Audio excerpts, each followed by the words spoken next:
Mr. Schmidt, our decision to attend the WEF annual meeting was motivated by this year's theme, Shared Future in a Fractured World. This theme rings true for all our initiatives, whether peace and security, economic, social, or international. In Pakistan, we are carving out a shared future and leaving no one behind, while faced with fractures internally and externally. Pakistan is at the cusp of making history by making a peaceful transition while completing a decade of successive democracy. We have a strong narrative, and there is no better platform than the World Economic Forum to showcase the role Pakistan will be playing in connecting people and regions through the China-Pakistan Economic Corridor, which is today the visible part of the Belt and Road Initiative. The WEF has facilitated us to project our emerging economy, forging strategic alliances and social empowerment initiatives in line with Sustainable Development Goals. During the WEF, we engaged with business leaders from the financial, telecom, energy, automotive, technology, and healthcare sectors. This forum allowed us to project Pakistan's true potential and have productive discussions. We are very confident that these engagements will help us generate billions of dollars of business potential in Pakistan. Thank you. Thank you, Prime Minister.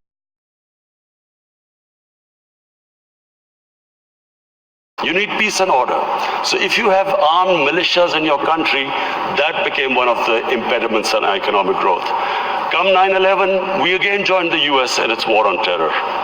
This time, the same militant groups that were created, Pakistan was required to disarm them. So again, we went through this process. 70,000 Pakistanis died in it. And of course, what was hit was economic growth. And then the image of Pakistan, a dangerous place in the world. So when I assumed power, I decided, my government decided that from now onwards, Pakistan will only partner another country in peace. We would not become part of any other conflict.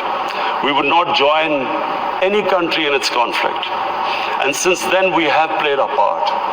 We have tried to ease tensions between Saudi Arabia and Iran. I also tried to, between the United States and Iran, we tried to do our part, play our part in easing tensions.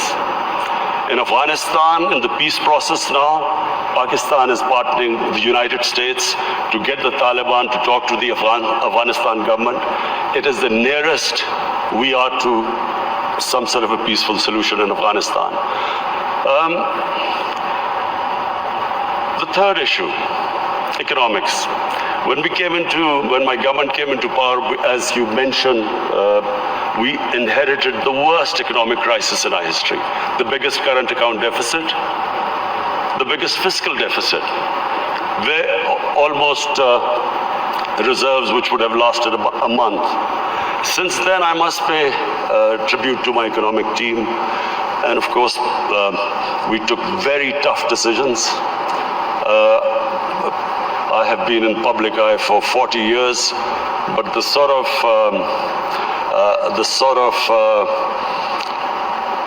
public attitude I have to face in the last 1 year, I've never faced in my life because of all these tough economic decisions we've taken. People are hurting. Naturally, when you do stabilization, you squeeze the economy, people hurt. But we have gone through this very tough period. And mercifully, our economy stabilized. The rupee that was falling, it's now, in fact, in the last few months, it's gained a bit. Our stock market has gone up. Investment in Pakistan year to year has gone up by 200%. So things are we're in the right direction, although I have to say we still have a lot of hard work to do. This year now, we are looking towards economic growth. The idea is now so that we provide employment, bring in investment in Pakistan, create the conditions. And I'm happy to say that in 1 year, according to the World Bank, that index of ease of doing business, Pakistan went up 28 points in the ease of doing business. We were in the top 10 countries which made the biggest improvement. What are the advantages of Pakistan? Number one is our population. We are 210 million people. 60% of Pakistanis are below the age of 30. This is the real strength of Pakistan.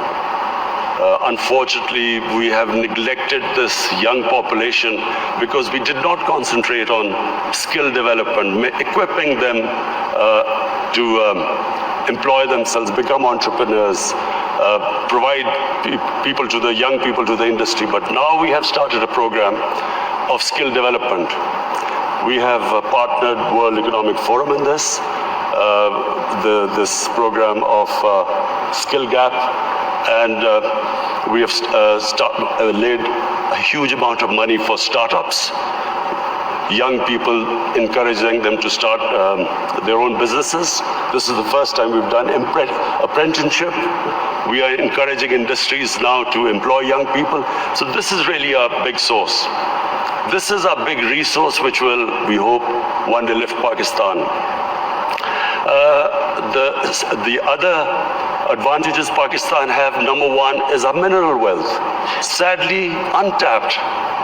Pakistan is sitting on one of the most precious gold and copper reserves.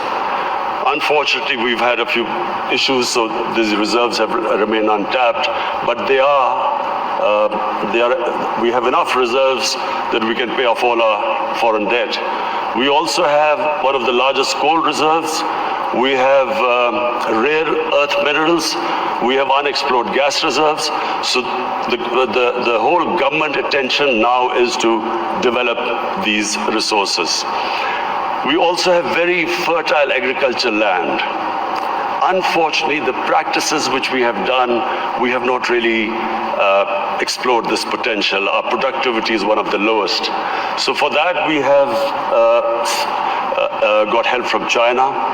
China has been in the CPEC, what is this, the Pakistan-China economic corridor. We have in that got China to help us in developing the productivity of agriculture sector. And this is, I think, one area where Pakistan can make strides very quickly.